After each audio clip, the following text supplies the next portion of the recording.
Today, we will be presenting the poem Purdah by Sylvia Plath, a presentation by Ana Cabrera, Maria Pacheco, and Andrea Castejon.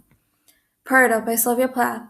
Jade, stone of the side, the antagonized, side of green atom, I smile, cross-legged, enigmatical, shifting my clarities, so valuable, how the sun polishes the shoulder, and should the moon, my indefatigable cousin, rise, with her cancerous pallors, dragging trees, little bushy polyps, little nets.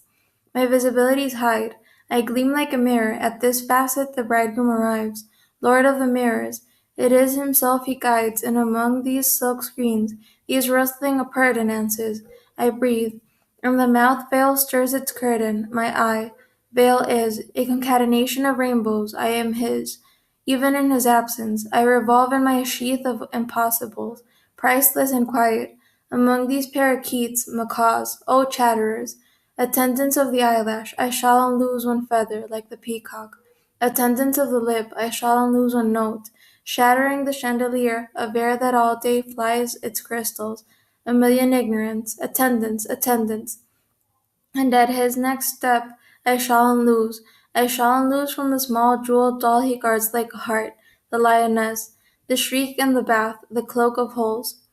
Purdah was first dated on October 1962, but it was first published in 1971, after the death of the author. Purdah was supposed to be published within the anthology called Ariel. It is composed by 57 verses and 19 stanzas. The title connects to the definition of Purdah, which would mean that the poem would reflect the presence of stereotypes depending on different cultures that are present around the world. Male domination over women in society, which connects to the concept of women being dependent. Literal meaning: enigmatical, derivative from the noun enigma, which means a person or thing that is mysterious or difficult to understand. Indefatigable, a person or their efforts of persisting tirelessly.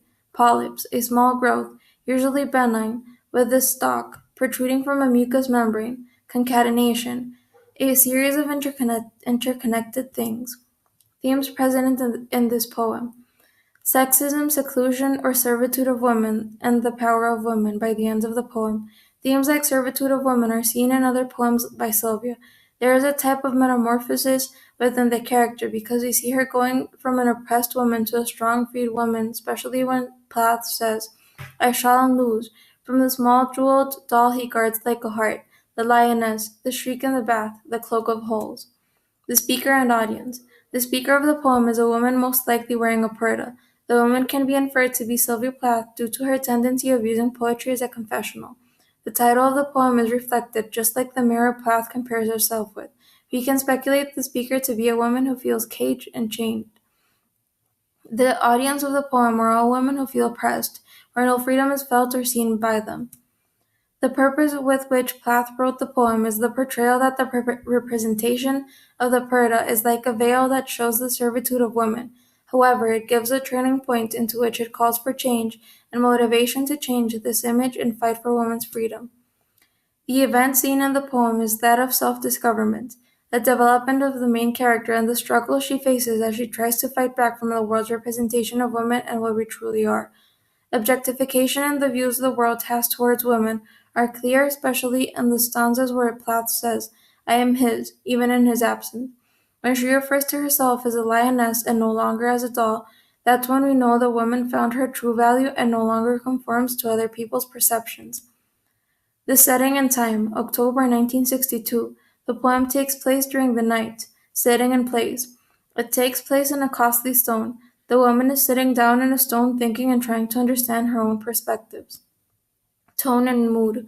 At the beginning of the poem, the tone appears to be of helplessness. Eventually, the tone becomes into anger and hope. The mood of the poem is sad and depressed. This is shown throughout the poem because the woman sitting on the stone is reflecting and understanding the perspectives of representations. She feels enclosed by her husband. When she compares herself to the mirror, it represents the restrictive senses of the Purdah once her husband arrives. The structure of the poem. Purdah is a poem of 19 stanzas and 3 verses each. It is a free verse poem, meaning it does not have a rhyme scheme. The punctuation used throughout the entire poem gives the reader more understanding on what is happening. Plath used a lot of commas and exclamation marks in order to give the poem voice. When the exclamation marks appear, we know that the poem's tone is changing into a more demanding and angry tone. The uses of commas and periods help us identify the mood of the poem, which is depressing. Once we know the woman is sitting on a stone, we discover the sadness and depressing feeling the woman is going through. Main events. In the first and second stanza, we see the woman sat down contemplating on life and its values. She spent so much time under the sun her shoulders started burning. On the seventh and eighth stanza, when her husband arrives home, the main character is worried when trying to set everything as perfect as possible in their household, and when there is no comment from her husband, she breathes a sign of relaxation. In stanzas 10, 11, and 12, the woman's self-perception can be seen when she mentions her value as a mere property to her husband, quiet and priceless.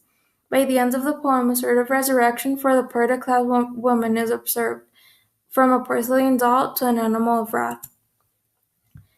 The use of moon nets and mirrors in order to identify the invisibility of her persona and how she is unable to show her true self, hiding behind the expectations of her husband and society. The use of veil, silk screens, and curtain representing women's submissiveness in society and how they have to hide themselves. Use of parakeets, macaws, and chatterers to represent oppression of caged animals, just as Plath felt when being with her husband. Use of lioness, cloak of holes, attendants in order to call for the attention of her audience, showing that there is a hope for her freedom and that she will fight to show her inner self. There is a free verse present throughout the poem.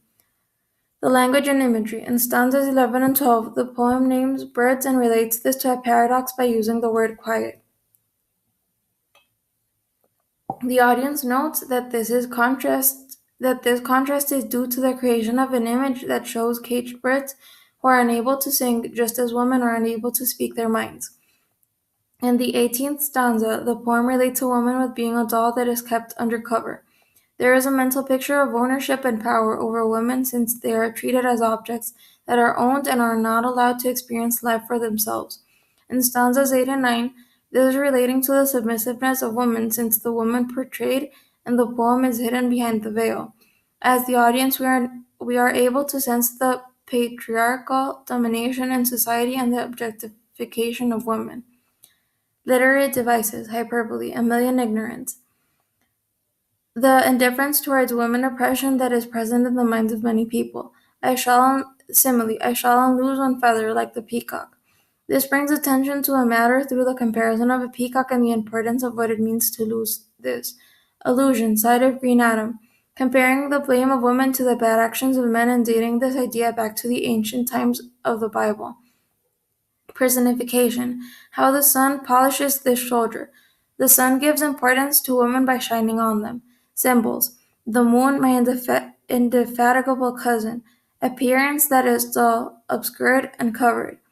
Simile, I gleam like a mirror, not being able to show one's true self, but rather just being the reflection of society. Paradox, priceless and quiet among these parakeets, macaws, chatterers. The birds mentioned are known for being loud. However, Plath states priceless and quiet, so she refers to the caged state of her soul and how it is unable to express herself. Repetition, attendance, calling for attention from the audience towards the fact that there is hope for her and that she will let the world know her. Metaphor, my eye veil is a concatenation of rainbows, relating the appearance of a person covered in a veil to such an extent that the eye becomes the part of the veil in which black prevails, and therefore the combination of all the colors of the rainbow creates this color. Hyperbole, I revolve in my sheath of impossibles, referring to the state of Plath that the reason why there is no way in which she is able to accomplish something since she is living in an incompetent body. The poem Purdah by Sylvia Plath is categorized for propelling the genre of feminism in the literary world. A lot can be known from the author about her views and perceptions towards certain topics regarding equality. Just like most of her works, this is a confessional piece probably based on Sylvia's experience with sexism. Thank you for watching.